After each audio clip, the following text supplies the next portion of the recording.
on 105.9 FM and streaming worldwide on the WMAL app. O'Connor and Company. 7:06 here this very busy Tuesday morning. Hey, subscribe to that podcast, will you? If you missed our first 2 hours, you'll want to hear it. And you'll want to hear the next 2 hours, too, because coming up in 30 minutes, Senator Roger Marshall of Kansas will join us, get a preview of today's Senate hearing, focusing on the events that led up to the assassination attempt on Donald Trump. Then at 8:05, Joe Concha from Fox News. His book is Progressively Worse: Why Today's Democrats Ain't Your Daddy's Donkeys. That's all coming up. I'm Larry O'Connor with Julie Gunlock. Good morning, Julie. Good morning. We're joined now by General Jack Keane, retired four-star general. He's the chairman of the Institute for the Study of War and also a Fox News senior strategic analyst. And, to say things have escalated in Israel, I think, is an understatement after this horrific attack leading to the murder of 12 children on a soccer field. This is Hezbollah claiming credit for it. Hezbollah and Hamas, obviously different organizations, General, but these are both sort of sock puppet regimes of Iran, aren't they? Yeah, oh yes, very much so. Iran, much closer to Hezbollah. This is an organization that they have really funded and fueled for so many years now. And this is, of course, the Golan Heights, which is the northern part of their territory, Israel's territory, and their northern border, while the fight against Hamas goes on in their southwestern border. Is there an assumption now that this will lead to the same kind of engagement that Israel has undertaken with Hamas, or is this different because Hezbollah is basically based in Lebanon versus Gaza, which is, well, technically really Israel's territory if they want to claim it? Yeah, well, certainly the war began on October the 7th, initiated by Hamas. On October the 8th, Hezbollah began to attack into northern Israel and has continued that virtually every day up until the present. They've delivered in excess of some 6,000 rockets and missiles and countless numbers of mortar fire and artillery fire. They moved their forces into southern Lebanon to be able to execute that. And as a result, the people who live in northern Israel, some 80,000 Israelis, had to depart their homes and their work and their schools and have literally fled the area. So this is an issue that Israel will eventually have to resolve one way or the other. If Hezbollah does not pull back north of Litani. Oh, did we lose General Keane? Please. Oh, you just dropped quickly there, General Keane. We missed the very last part of that, but I did want to just follow up quickly. And these things don't happen in a vacuum, and many people are pointing to the fact that the attack against these young children, again, murdering a dozen children while they were on a soccer field. This came within a day or so of Vice President Kamala Harris acting like our head of state, meeting with Benjamin Netanyahu, and what appeared to be a statement and a posture that was pressuring Netanyahu to acquiesce, go to a ceasefire, and give Hamas what they are demanding, or much of what they're demanding, to end the conflict. Is it fair to draw lines and connect dots between a sign of American weakness and an undermining of Israel's position in that region as a tantamount to a green light to go ahead with another terror attack? Well, I'm not sure those were related, but certainly the president's position on Israel and undermining them in terms of how they conduct their operations and pulling back the actual physical and material support for them certainly is not lost on Iran and not lost on the proxies that they've all operationalized. The issue here from the outset, strategic. Oh, sounds like that call dropped again. Are you there, General? Yes, I'm here. Yeah, see, NSA is tapping in here, I think. I mean, if they're going after your phone, they can come after anybody's, General. Yeah. Well, I'm unfortunate. Do you want to try to continue or just let it go? No. Go ahead. Let's try. I don't know if you're. Try to stay in one place, though, and that might make it easier. Yeah. Well, what Iran is really the strategic issue here, and the administration has taken a hands-off dealing with them. And actually, just weeks ago, they were in secret negotiations over the nuclear deal, if you can actually believe that, which Iran looks at and sees it as a sign of weakness. And it's not going to change their policy. They're going to keep doing the same policy, pushing back on Israel and not doing anything about the strategic enemy who is actually causing the destabilization of the Middle East, not the least of which is the Suez Canal is essentially shut down, and Iran's fueling the Houthis to do that. And the commander of our forces in the Middle East has asked the permission of the administration time and time again to be able to strike targets in Iran that are precipitating the Houthis. In other words, their spy ship that's in the Red Sea targeting the ships, also the Navy that is supporting the transshipment of the missiles and rockets into Yemen, and they've been completely denied now for close to 9 months, and that is really unfortunate. General, you mentioned the administration taking a hands-off approach about this. I think that's a nice way of saying it because it doesn't appear the president is really involved in this. In fact, Phil Gordon, who's an assistant to the president on national security and what his Twitter bio calls an advisor to the vice president, he tweeted out earlier this week, the vice president has been briefed and is closely monitoring Hezbollah's horrific attack on a soccer field in northern Israel. Is the president in charge of the U.S. response, or is it the vice president? Well, I doubt it's the vice president because that hasn't been the case, for these last 3+ years. Listen, his national security advisors obviously play a large role here, but I was getting some advice from a very senior official who wanted my opinion on something, and we got around to this discussion, and I was trying to get the administration to change their view on an issue. And he told me, quite frankly, he said, the president is directly involved in that decision. I think, despite the issues we see of the president that he obviously has, I think he's more involved in some of the major decisions than people think he is. And that's from speaking to some of their advisors. I don't know what role now the vice president is playing, given that she's now a candidate for the office. But the policy of the administration is a failed policy in the Middle East, and it has led to this destabilization that we're all seeing. I honestly don't know if I'm more comforted by that or not, to know that the president is in charge of the policy, considering the reports of his precipitous decline. But we'll leave it there, General Keane. Don't want to drag you into that. Thanks for joining us. Yeah, always good talking to you, Larry and Julie. Thank you. Thank you.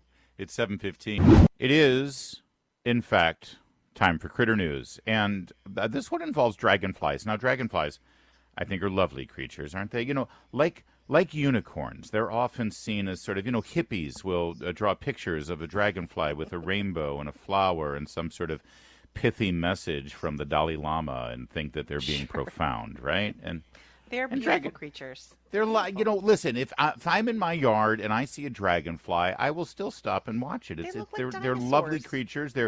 God designed them, I think, for us to sort of marvel at. It's like, how does that thing even fly? It's an amazing little creature. I will say this, though, about dragonflies, in light of the story that we're about to share with you. Dragonflies are like toddlers. One or two at a time, they're delightful and charming. When they swarm, they're a menace of biblical proportions. When they swarm at you, they are like a plague straight out of Exodus. And like toddlers, dragonflies have swarmed on a beautiful beach in Rhode Island, and the images of these monsters. I mean, honestly, awful. If you had never seen a dragonfly in your life, you see this, it's like, okay, we are being invaded by aliens. Yes, this is biblical. This is like a locust invasion. Terrifying. Yes. They called it a supersized swarm of dragonflies on a Rhode Island beach. I don't think this is a all-white beach club like Senator Whiteside of... Is it Whiteside or White House or White Man or White Clan or what? I forget. White House, yes. Yeah, White House, sure. He'll never be in that building unless as a guest. Senator Whitehouse, of course, of Rhode Island, belongs to an all-white beach club. They keep the dragonflies out. They have some exclusivity there. They have some standards. But when the hoi polloi have to go to the beach in Rhode Island, they are attacked by these monsters. And I have to say, this is an invasion of, as you said, biblical proportion. I wouldn't want to have anything to do with it. Have you ever had a negative encounter with a dragonfly? Never. No. They're like, something you see, you expect in, some sort of fantasy movie or something. They're beautiful and they lovely, are, but this is terrifying. Like any other insect, they have mandibles. And I just want you to know, several years ago, when my children, all four of my children, I get my summertime with my kids because I'm a divorced father. And when they were all children and not adults, they came out and spent a nice long summer here in the Mid-Atlantic with me, and we spent a weekend in Harper's Ferry. Beautiful. Rented a little cottage there, and every day we did the float in the inner tube down the Shenandoah. Well, one day it was down the Shenandoah, and then we did the Potomac. I mean, it's a beautiful thing, right? You've done this before, right? And my kids are California kids. There's a lot of my California kids freak out when they see fireflies. Like, what? We don't have fireflies in California. Southern California doesn't have fireflies. I had no idea. Yeah. So, I mean, I'll never forget one of the first summers I was out here. They're visiting and said, let's go down to the mall and we're going to watch the fireworks at the mall. And we sat at the Ellipse and it was so exciting and we were going to watch it. And before the fireworks, all they saw were all these fireflies hovering over the grass on the Ellipse. And they were ready to go home after that. It was like, home. Right. To hell with the fireworks, fireflies. This is amazing. They were going insane. Well, they better not go to Rhode Island. Well, so we're floating down the Shenandoah, and here come dragonflies. And there are dragonflies in California, but you have to go up into the mountains. But where, if you're in Orange County, L.A. County, if you live near the beach, where we did, there's not a lot of dragonflies. Sure. So they were really like, wow, dragonflies. Like you said, it's out of a fantasy movie. This is fantastic. So my daughter is sitting there floating down in the tube, and a dragonfly lands on her toe. And it's like, oh, my God, don't move. It's so beautiful. And I'm, like, trying to take pictures of it. It's like, this is great. And then suddenly my daughter screams like she's been stabbed in a Halloween movie because that frickin' dragonfly bit her on the toe. You're kidding. They bite? I had no idea. Yes, they bite. Why do you think they have the frickin' mandibles that go, They do bite. I don't know what she did to provoke him. Wait, what do they do again? Can you? They go with their mandibles. They're like that. They're like this. I'm doing a thing with my hands and hooking like a mandible. Yeah. Which makes this story even more terrifying. I had no idea they do bite. It might have been the sunscreen she was using. Maybe there was like some sort of coconut smell or tropical smell involved in the lotion or something. No, it flew away. I wanted to kill it, but I was afraid I was. When she comes out here and sees them, does she kill them? She's a little more tentative. We all are. The entire O'Connor family has learned our lesson about the dragonflies. I like this idea that you're all traumatized by this dragonfly story. It did. Thank goodness she wasn't on this beach. Resonates even further. Would you like to hear what it sounds like when the dragonflies swarm? It's like Apocalypse Now. Listen. Oh my God, look at the swarm over here. I've never seen anything like this in my life. Listen to the screams. This is like, what we got to do is overlay that with da-dum. Yes, exactly. This is unusual summertime beach story, Larry. That's right. And the mayor of that town kept the beach open, knowing full well that there had already been casualties at the hands of the dragonflies. Boy. Don't underestimate dragonflies. By the way, this specifically took place at Misquamicut State Beach. I love the names of these. Misquamicut. Although the way things are going right now, they'll probably let a dude participate in the Misquamicut pageant, and he'll win.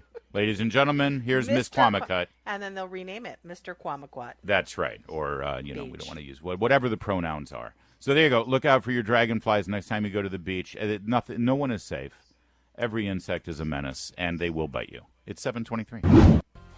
Now on 105.9 FM and streaming worldwide on the WMAL app. O'Connor and Company. It's 7:37 here. It's O'Connor and Company. Thanks for tuning in. At 8:05, Joe Concha from Fox News will join us. Talk about the media overreaction to the Harris campaign. They're just so in love. They've got Harris fever. They're having comlegasms everywhere. We'll talk about it with Joe Concha. I'm Larry O'Connor. Have you not heard that one before? That's mine. I'm owning that one, Julie. Nice. Should I copyright it, trademark it, maybe? Sell T-shirts? Oh, yeah. Your nice legacy you're building. That's great. I'm Larry O'Connor. Alongside Julie Gunlock, joining us right now, Senator Roger Marshall of Kansas, who's probably looking at his comms person right now, saying, "How in the heck did what I am get I doing here?" Senator Marshall, thanks for joining us, sir. This is great. Today's my 41st wedding anniversary. You guys made me laugh. I mean, isn't it great to be an American? It is, if we can keep it, to coin Benjamin Franklin's admonition. Yes, sir, thank you for joining us, especially about today's hearing. Now, there's going to be a joint Secret Service FBI hearing, which I like. So at this point, because we saw this in the House last week, Secret Service Director, before she quit, was like, oh, you'll have to ask the FBI about that. And the FBI is like, oh, you'll have to ask Secret Service. Well, you'll have them both side by side here. Is that right? Exactly. So they can't sit there and blame each other, right? This is the blame game. But I think the big picture, what I hear from folks back home is, number one, is they don't trust the FBI. And sadly, neither do I. And then we've seen the systemic failure within the Secret Service as well. And because of this is why I'm calling on an independent, non-political commission to investigate the situation. There's going to be more questions than answers. And it doesn't take an expert to understand the systemic failure within the Secret Service that a real commander-in-chief would have already appointed some type of a crisis intervention team. Doesn't that make the most sense? It does. Obviously, go ahead. It does, Senator, especially to do it right now because, eventually after the Kennedy assassination, 7, 8, 9 years later, you had the Warren Committee, and that was an abject failure. People didn't even believe that independent commission because it was so far after the fact. So it would make sense to do now. But you said there's so many more questions than answers. As you approach this hearing, what are at the top of your list? What are the questions that you're trying to get answers to? Yeah, I want to understand the culture within the Secret Service is why have 48% of the people within the agency left in the last year. 48% of them. Why do almost 50% of the people in the Secret Service don't trust their superior officers? So what's going on there?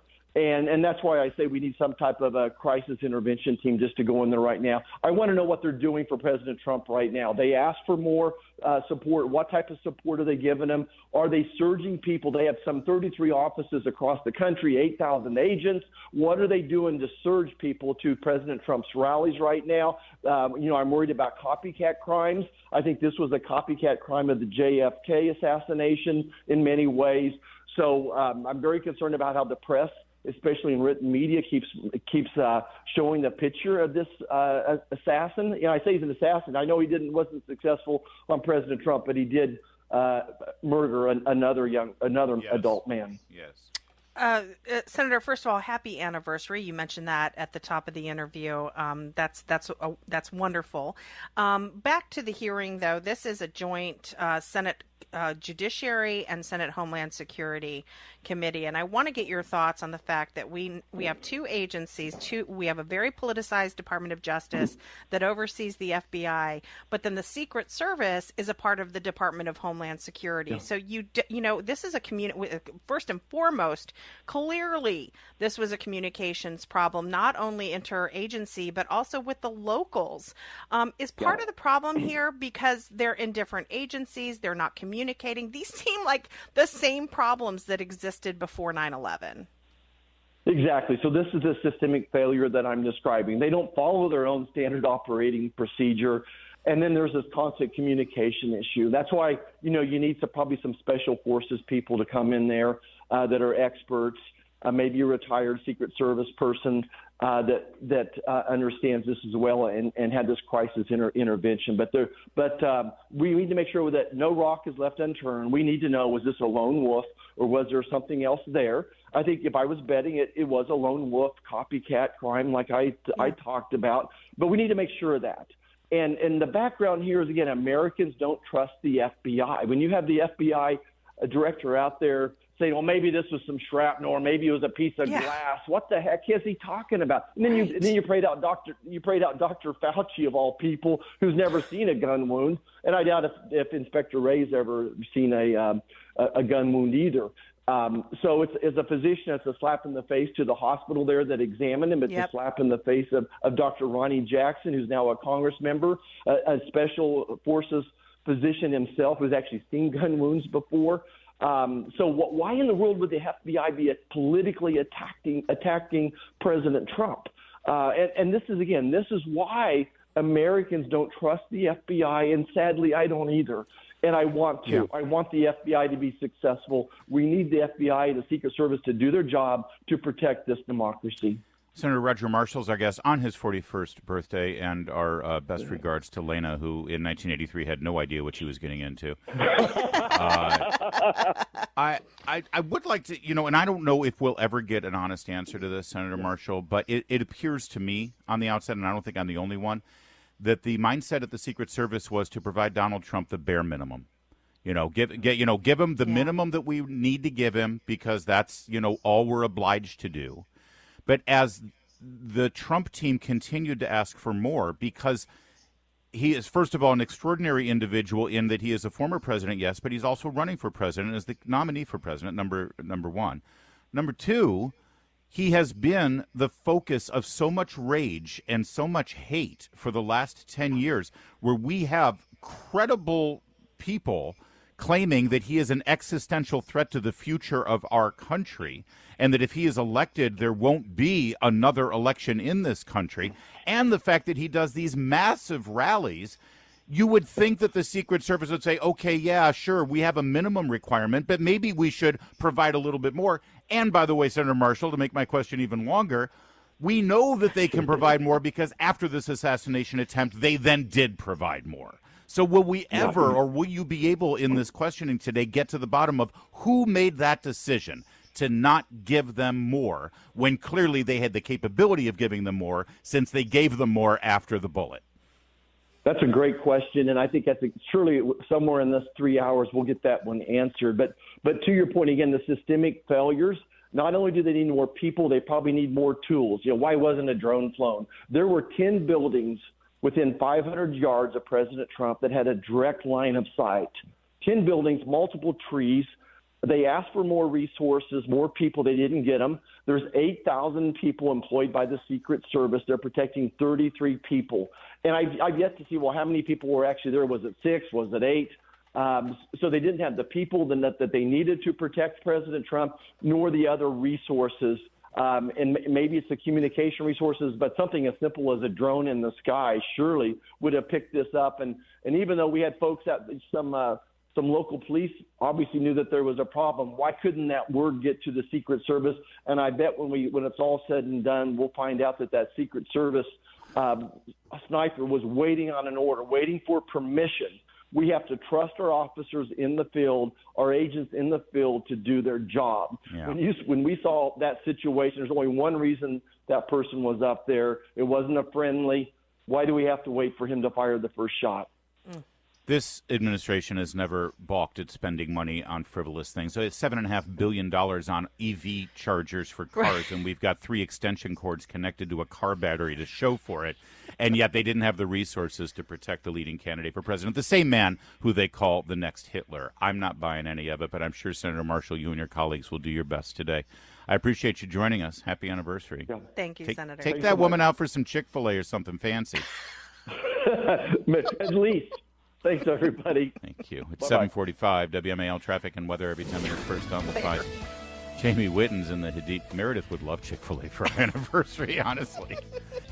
Hey, it's Chris Plant. Find out what the media don't want you to know. Coming up this morning at 9, right here on WMAL. It is 7:51. It's O'Connor and Company. I'm Julie Gunlock alongside Larry O'Connor. Good morning, Larry. Hey there. There's always a story out there that makes me feel pretty old. I'm a Gen Xer. I know you are a Gen Xer. We are and, Gen Xers. When we were growing up, Mick Jagger was certainly someone we'd consider identifiable. I mean, so would my So would my boomer parents. Yeah, I was going to say, obviously. this is what is remarkable to me about Mick Jagger and the Rolling Stones. Is I remember so vividly the Tattoo You album, and I remember the Start Me Up, like we just heard. Even then, they seemed old. Even that, in the late 80s, I saw them. I saw the Voodoo Lounge tour probably in 96 or 97. I was like, all right, let's go see these dinosaurs.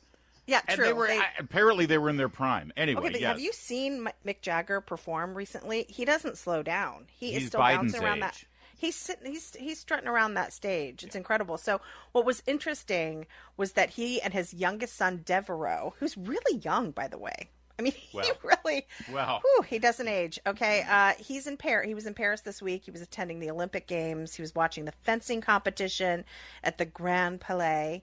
And no one bothered him. In fact, no one seemed to recognize him. So there's all these paparazzi shots of him sitting in the crowd. Maybe people were being polite, but it was kind of astonishing. He was surrounded by much younger people. I don't even think they were, they look like millennials at minimum, maybe Gen Zers. And nobody bothered him. Nobody talked to him. Nobody really recognized him. Even better, they're all looking at their phones instead of looking at this icon sitting next to them. Although, to be fair, I mean, at this point, he does look like somebody wearing a very old and beaten up Mick Jagger rubber mask. I mean, the dude he's looked that way since the 60s, frankly. That's and fair. Who knows? Maybe they were Googling, is this Mick Jagger? Like Mick right, Jagger that pictures. could be it. And then it they didn't look help. and say, no, that's not him. No, that guy's about to go fishing. By the way, I real fast, I want to stand corrected. The Warren Commission, actually, ironically, was set up by Johnson in the immediate aftermath of the Kennedy assassination. So there is precedent to have an independent investigation immediately. I was thinking about the Church Commission, which was a Church Committee, which investigated the Warren Commission, and that was about 10 or 12 years later. So I apologize for the error. Right. Unlike Anderson Cooper, I correct myself immediately. Alrighty. Are we? Yeah, that would wrap it. All right. Yeah, so it's 7:53.